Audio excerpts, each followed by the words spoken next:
Today it is time for a professional match of StarCraft 2. It's time for a Terran versus Protoss, where we find ourselves on the map Everdream. Now, this game was played recently as part of the War Chest Team League, and apparently it's a really sick game of TVP. So I'm excited to figure out what it is all about, but let's get started like we always do by introducing the players.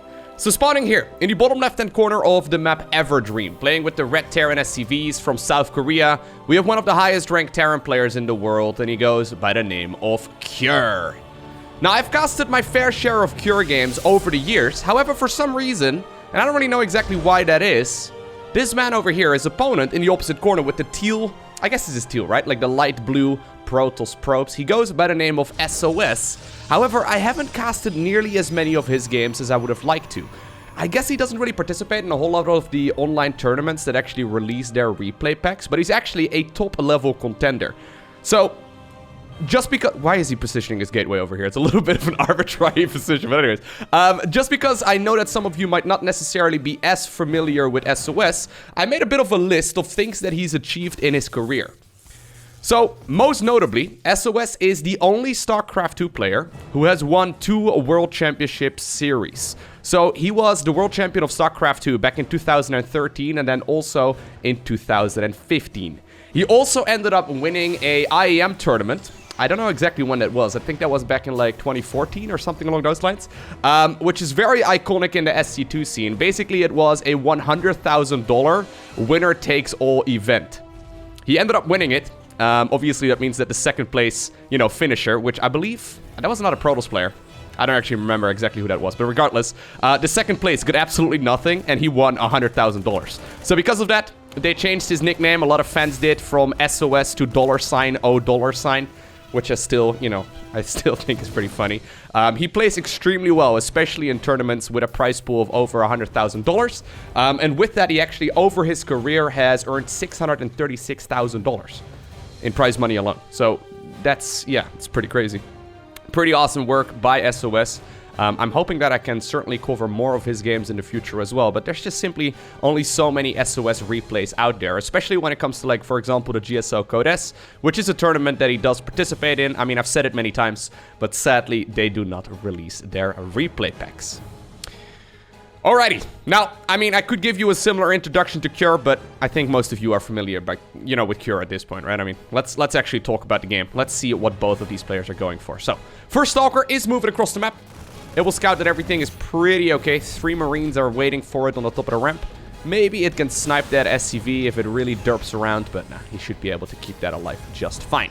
It is going to be that Twilight Council follow-up. So the Twilight Council obviously will give him access to the Blink upgrade that is so very popular right now in this matchup.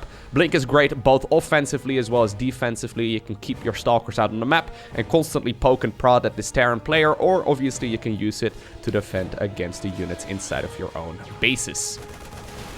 Yep, so indeed it is going to be that Blink upgrade that will be done in about a minute or so. A little bit of micro here back and forth. I don't think either player really ends up losing very much. Maybe one. Well, he could get a Hellion. Maybe a Marine. Yeah, this is just a little bit of back and forth micro here. This is the kind of thing that in Diamond League would cost a lot of players a lot of their units. They would be sitting up to like 1,000 minerals and 1,000 gas at this point. But you can see both of these guys are macroing just fine. Alrighty, so classical 1-1-1 right here by Cure. He's already got a couple extra Hellions coming right now as well. So maybe he's going to go for like a Medivac drop across the map. This has become pretty popular as well in this matchup. So basically you leave the Marines at home inside of a bunker to defend against any shenanigans. Sadly, that guy apparently didn't actually get the pickup right there. But then you send the Hellions across the map and then potentially inside of the main base here of the Protoss. Now, judging by the timing here on Blink, he's chrono boosting it out. That is probably not going to be done. So this actually could deal some damage. Stalkers did return home, so nice timing right here by SOS, realizing exactly what it is that he's going up against, or at the very least knowing very well that there's likely going to be something inside of his main base. Pylon finishes at the perfect time as well. There's a shield battery in the mineral line. Blink is going to finish up in about 2 seconds. Actually, looks like there was maybe a bit of an attempted run by there as well at the front of the Protoss base. But, I mean, very nicely done. Is he going to be able to get out of here? Ooh, he will not, as the Medivac apparently crashes into the mountain. He did not reach the summit, man. Should have flown over it. Regardless, great defense right there by SOS, and he's going to capitalize on this by going for a third Nexus. There's also a Robo Bay coming up, and he's going to be poking and prodding, like Protoss players love to do with the Stalkers on the other side of the map. In the meantime, inside of the main base here of the Terran player, we see additional barracks coming up. There's a starport now producing a Raven too, so he would be fine against any Dark Templar. Obviously, Dark Templar are not actually coming, but at this point, it's very difficult for this Terran player to know. Love the positioning right there of the engineering bay, preventing those Stalkers from actually moving around here. This is just, once again, a little bit of harassment. There are multiple siege tanks available, so you should be able to get rid of this relatively easily. And there we go. Blinks away. And this is so annoying, right? So Stalkers are one of those units in the game that can, on paper, get infinite value, right? Like, if you have really good control, I mean, there's a reason why Alpha Star was pretty much always using Stalkers to, you know, deal damage. If you have perfect target firing, you could, technically speaking, like, select a couple of the Stalkers and then attack one of the Marines and, you know, the other half attack another Marine or maybe the siege tank or something along those lines. It's one of those units that can technically gain a lot of value. They waited right there in the corner for just a little bit, making sure that Blink would be off cooldown once again, so they could actually get out of here. Forces the siege up right over here. Is he paying attention? He's not. Probably macroing at home. Loses one Stalker there unnecessarily. And you can see, even at this level, the pro gamers do still make slight errors. Actually, remember the very first time that we ever saw Alpha Star? This is like 2 years ago. So for those of you unfamiliar, Alpha Star is like a Google-developed AI, like an artificial intelligence for StarCraft 2. At some point, they didn't cap the amount of actions per minute that it could have. So in certain moments, right, in certain engagements, it would go up to like a couple thousand APM. And it would just mass Stalkers. It would just make as many Stalkers as it could.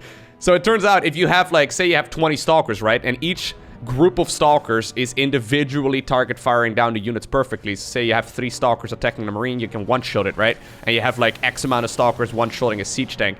Technically speaking, they're the best unit in the game. As long as you micro them perfectly. But, yeah, obviously, for humans, since we are, you know, limited by these claws in our, you know, in our opposable thumbs and stuff, it's difficult for us to get that perfect control going. Maybe one day when we're cyborgs and we're going to be able to have multiple arms and stuff, that's going to be a viable option. Alrighty, anyways, so here we go. Gateways are coming up on the side of the Protoss. He's transitioning towards the Colossus. Third base, obviously, happily up and running, so there's already 2 of those giraffes moving across the map. Cure, however, he's not really setting up to go for a push. Instead, he's just making sure that he can establish his own third base. You can see, even though he took a little bit of damage here and his drop didn't really get anything done, he's now already up to a supply advantage. This is the strength of the Terran macro. Cure, obviously, absolutely fantastic when it comes to the macro. I've now seen a couple times already that Protoss has gone up to a pretty healthy amount of resources. That is something worth noting. I mean, obviously, with one big warp in, you can change a lot of stuff, but he's not making probes right now. He's not really producing anything. There we go. Big Zealot warp in at this point, but that is something, yeah, to keep an eye out on for sure. One Zealot apparently over in the natural. Gets a couple of those kills as well.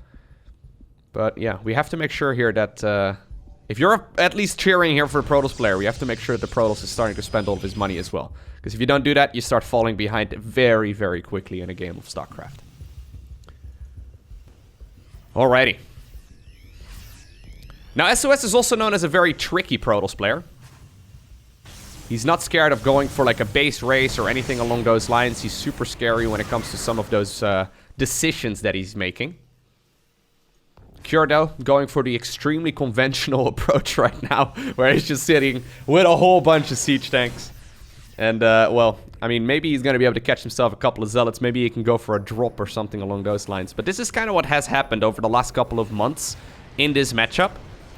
So long story short, I don't think we're going to see him engage. No, I don't think so. It seems like the game is becoming a little bit more stagnant as far as timing attacks and whatnot goes. The thing is, right, Protoss can't really engage into sieged up tanks, and Terran can't really engage with unsieged tanks. So, since Protoss players are now a lot more out on the map, as soon as Terran tries to move out, they will probably, you know, try to force this Terran army to siege up. And if that's the case, obviously life becomes easier. A couple of force fields slowing down the chase over here too. Great force field over there in the center. Gets a little bit of additional value in. But you know what I mean? Like, because of that, we see relatively passive early games right now in TVP. Now, obviously, the game will open up a lot more at this point. Zealots coming in for that counterattack, but already reinforcing units are available. He did also send a couple of Zealots over towards the third command center. They ended up killing a couple of SCVs as well. But the main chunk right now of Cure's army is on the move. He does confirm exactly as well where that Protoss army is located. Zealots once again making a beeline for probably the natural. There's a Disruptor available right now too.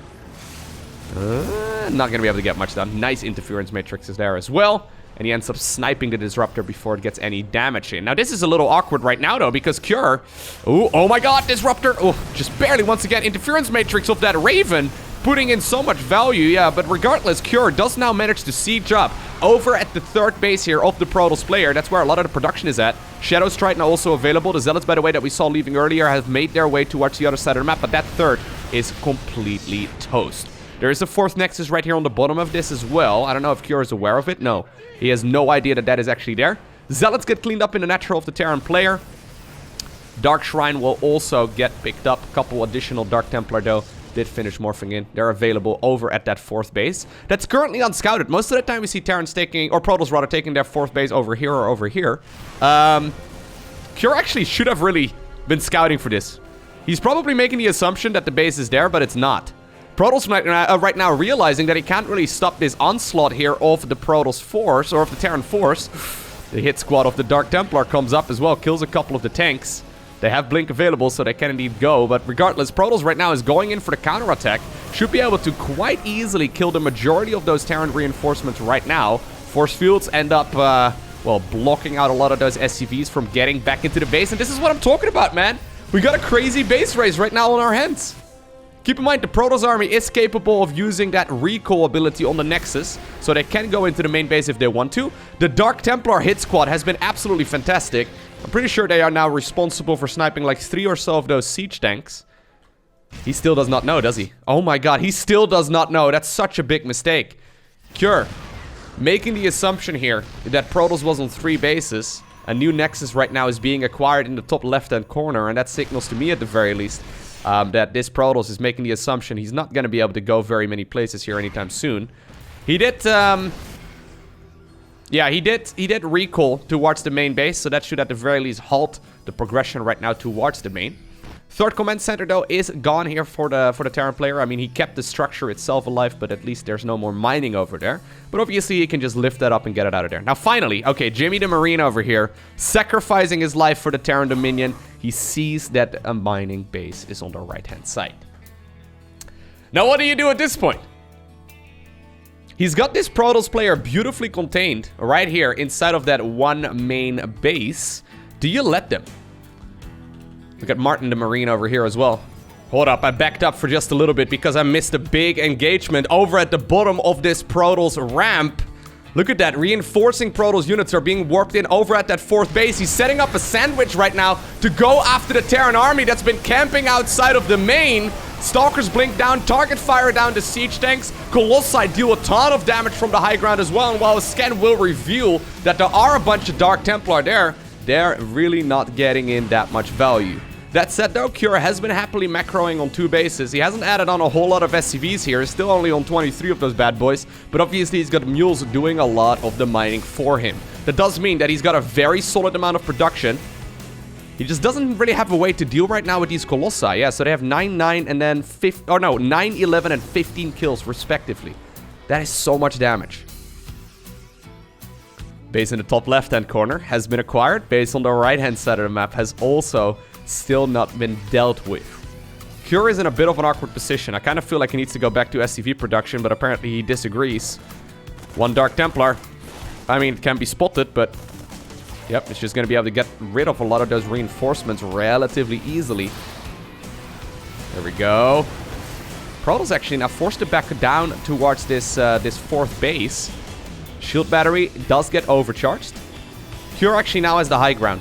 Yeah, okay, I like this idea. Just abandon the location, man. If you need to, just recall the probes. I don't think you want to necessarily hold on to that position for too long because it's too risky. It's too much of a commitment. Then again, if you decide to recall these probes right now, you can't recall later on, right? So this Stalker warp in here doesn't really make a lot of sense to me. I feel like this base is pretty much gone as it is. Maybe he's just selling the story right now that he wants to hold on to that expansion while actually counterattacking with the majority of his force. That base, though, certainly is dead. Most of the Stalkers are going to be able to evacuate. Colossi using that cliff walk ability to just simply walk up towards the main base here of the Terran player. The Protoss right now is on top of all of that Terran production, and this is a very, very scary position for a Protoss army to be in. This is where all of the Terran reinforcements arrive. Now, obviously, though, the Terran player does have the option right now to just lift up and get on out of there, and that's exactly what he's doing. Base on the right-hand side has been dealt with. Apparently, a couple of probes live to tell that tale as well. Stalkers trying desperately to see if they can potentially go after the command centers, get them to the burning state so they won't be able to land at a newly acquired location. Alright, so far though, Cure keeps that 1 CC alive, which is absolutely critical. Protoss right now caught inside of the main base here of the Terran, so if he would have recalled earlier, I think that the army would be stuck here. He'll probably just try to maximize the amount of damage that he can do right now, and then, well, with a nice force field, slows down the progression of the Terran, and then he will probably recall towards the top left-hand corner or towards the main base. This is awesome, man. I love those force fields. Terran's like, let me in my own main base, you bastard. Ooh, that was really sexy too. He recalled everything but the Stalkers. Stalkers actually blinked down the main... Oh my god, and then snipe that last command center. That means that this Terran army is gonna be revealed very, very shortly. Beautiful moves right here by SOS. This is what he's so very good at, man, thinking on the fly. He just warped in 7 additional Dark Templar, and obviously without a command center, without scan available, he's not gonna be able to detect him. What are you gonna do? I mean, is that Raven still up? No, that Raven died ages ago. Oh my god, I think that's game. Yeah, there he is. Oh my god, that's so nasty. So the Dark Shrine actually ended up getting killed over at the 3rd base of the Protoss player. He must have, yeah, just repositioned a bunch of tech structures over here in the center of the map. He even ended up losing the Twilight Council at the front, so I guess he had to rebuild that one as well. Did he really predict this?